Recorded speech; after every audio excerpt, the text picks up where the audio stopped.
I really liked Matthew 24. That's when he's talking about... Future. Actually, no, he's not talking about the future. Well, he's talking about their future. He's talking about those who are in the city Jerusalem. Let them flee to Judea when they see the city surrounded by armies.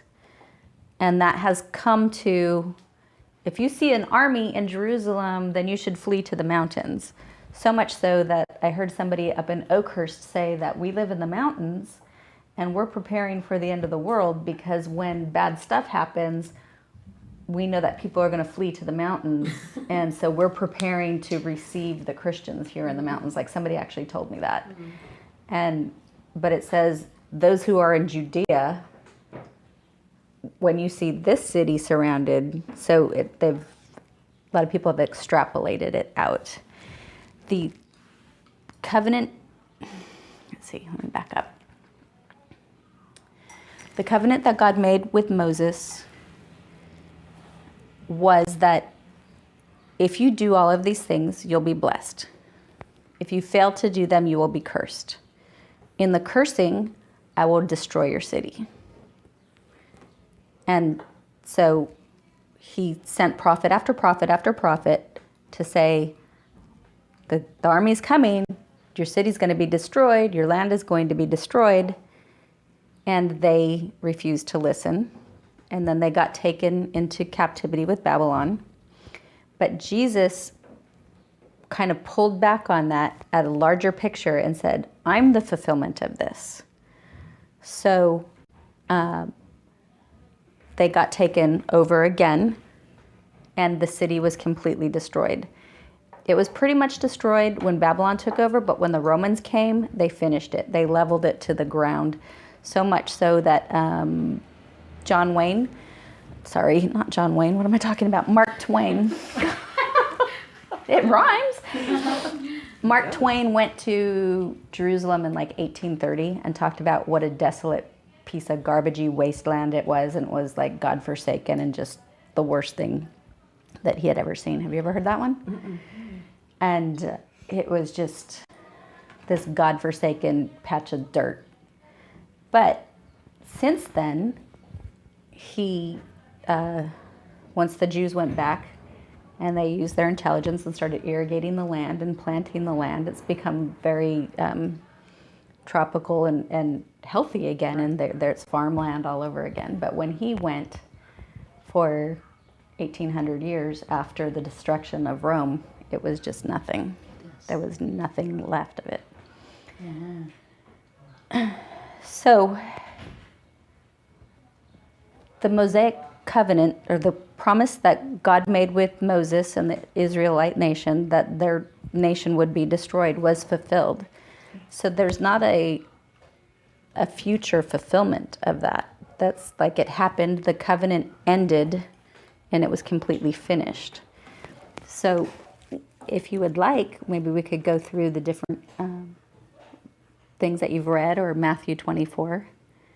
And well, in my Bible, NLT says Jesus foretells the future. His future, their future, but not our future. Yeah, so I liked it because it was descriptive. Mm-hmm. It's very descriptive. There's like little things in there that we don't recognize, like where the vultures get. One of the things that he says is they'll be taken. And they say, where? Where are they going to be taken? And Jesus' response is, where the vultures gather, there you will know. And back in that day, the armies would kill people, and they didn't know where they had been taken off to or killed. But vultures eat dead meat. And so if you saw in the sky vultures circling, there you would know that's where they are. That's where they've been taken into that place. Well, the other thing I heard, because doesn't it say also eagles? And some translations says eagles. There's two ways I've heard of that being described, is that Rome also had those eagles on there as the signet. The stamping. Mhm. And as a form of derision and mockery, the Jews called the Romans vultures rather than eagles. So where the vultures are gathered, or where the eagles are gathered, that's where the dead people are, is like as the Roman army is coming and destroying. Yeah, so when it says where two would be in the field, one would be taken and one would be left, and people say that's the rapture, because one was taken by them Right. and one was left. Mm-hmm. If that is Christian, he's not supposed to be playing till after 4. I tell him that every day. Well, and the Girl Scouts are coming soon.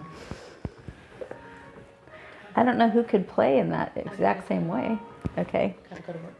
All right. Bye, Chris. See you later. Hey, you have a book now. Am I telling him on the way out? If not, until after 4. Oh, well, the Girl Scouts are coming. Yeah, the Girl Scouts are. I think we can. We have Bible study going on here. We can't play right now.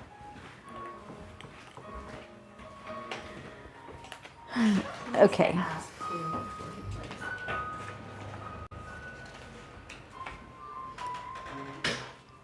plays. I'm pretty much coming to an end, but I'm gonna finish up with this one thought, and it's about the grant covenant thing that God has given us. It's that we need to have a better understanding. We, as in the church, the bride of Christ, needs to have a better understanding on the Father. The Bible says that the law put a veil over God, and we weren't able to see who he really was. But in Christ, the veil is taken away. And the veil that was put over God was this, when they rejected what God offered them, God said, you can be a kingdom of priests, that you're not going to fight, because priests don't fight. They're not, in the law, the priests don't go to war, that they minister to God in the temple, that they're a representative of God on the earth. And he's like, you're going to hear my voice. And they said, no, we don't want that.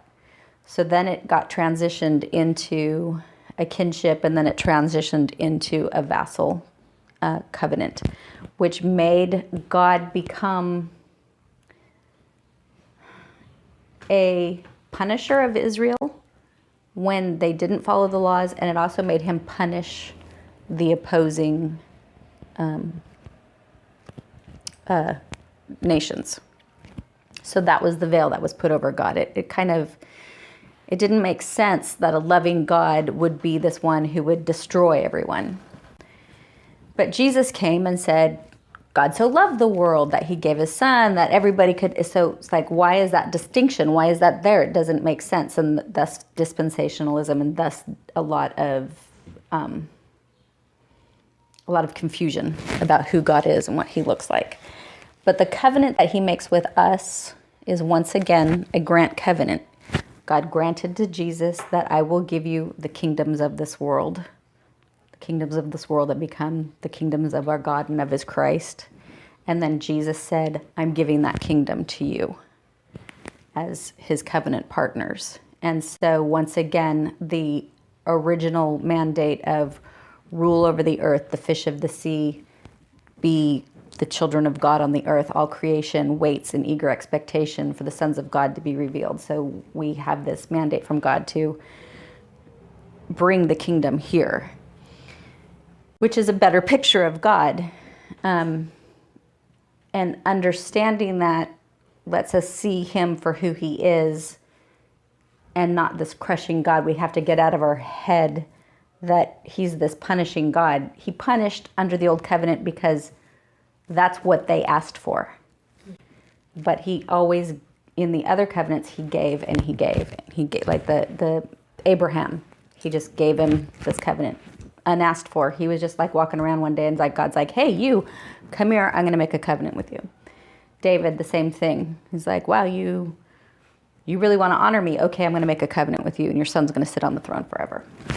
It's the same thing that he did with us, or the covenant between God and Jesus. God says, I'm going to give the what psalm is it? The Lord said to my Lord, sit at my right hand until I make their enemies your footstool, and I'm going to give you all the nations. That's one of the Psalms, and that's part of like a early pointer to the covenant that God is making with us.